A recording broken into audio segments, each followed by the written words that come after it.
మహిళల మీద రోజు దాడులే, దళిత మహిళల మీద, పేద మహిళల మీద. అదేవిధంగా మన భారతదేశ రూపాయి విలువ ఎంత ఇయ్యాలా,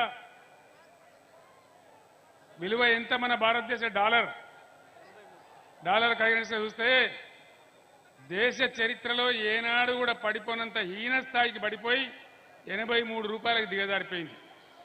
అంతర్జాతీయంగా ఇది భారతదేశ గౌరవం, ఇది బీజేపీ పరిపాలన ఫలితం. నేను ఒక్కటే మాట మీకు మనవి చేస్తా ఉన్నా, ఏం జరుగుతా ఉంది ఇలా ఈ ఎలక్షన్లలో ఏం జరుగుతా ఉంది? అది ఏందా బాబు, చప్పుడు బంద్ చేయమని చెప్పు. జనరేటరా ఏందది?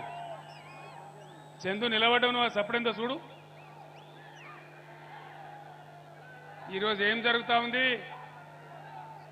ఒక పార్టీ ఏమో దేవుని పేరు చెప్పి ఓట్లు అడుక్కుంటుంది,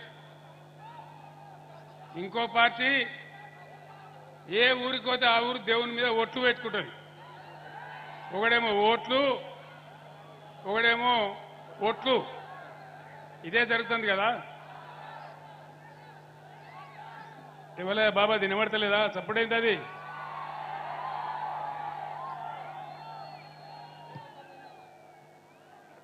చందు ఏందా నువ్వు నిలబడుతున్నావు? ఆ చప్పుడు బంద్ చెప్పి. ఒక పార్టీ ఏమో దేవుని పేరు చెప్పి ఓట్లు, ఇంకో పార్టీ ఏమో దేవుని మీద ఓట్లు. అంతేనా? నేను ఒక్క మాట మీ బిడ్డగా మీ అందరికీ కూడా మనవి చేస్తా ఉన్నా. అద్భుతమైనటువంటి యాదాద్రి దేవాలయం మనం నిర్మాణం చేసుకున్నాం, మా అద్భుతంగా చేసుకున్నాం. ఎన్నడన్నా యాదాద్రి దేవాలయాన్ని, యాదగిరి గుట్టను మనం ఓట్ల కోసం వాడుకున్నామా? ఇగో ఇది తేడా.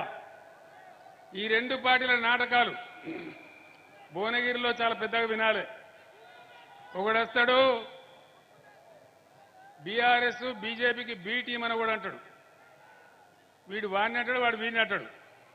కానీ భువనగిరిలో జరిగింది ఏందండి? భువనగిరిలో బీజేపీ కాంగ్రెస్ రెండు మిలాఖత్ అయిపోయి మున్సిపల్ బీఆర్ఎస్ చైర్మన్ దించేసి కాంగ్రెస్ వాడు చైర్మన్, బీజేపీ వాడు వైస్ చైర్మన్.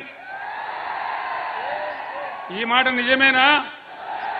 మరి ఎవరికి బీ టీం? ఇలా మోడీ ప్రభుత్వ హయాంలో రూపాయి విలువ పడిపోయింది, మహిళలకు రక్షణ లేదు, నిరుద్యోగం పెరిగిపోయింది, దేశంలో పేదరికం పెరిగిపోతా ఉంది, అనేక సమస్యలుంటే అది ఏం లేదు. అక్షంతలు కలపాలి, తీర్థం పుచ్చుకోవాలి, పులిహోర ప్రసాదం తినాలి, ఊరేగింపులు తీయాలి. అంతేనా? ఈ అక్షింతలు, ఈ పులిహోర, ఈ తీర్థాలు, ఈ కాషాయ జెండాల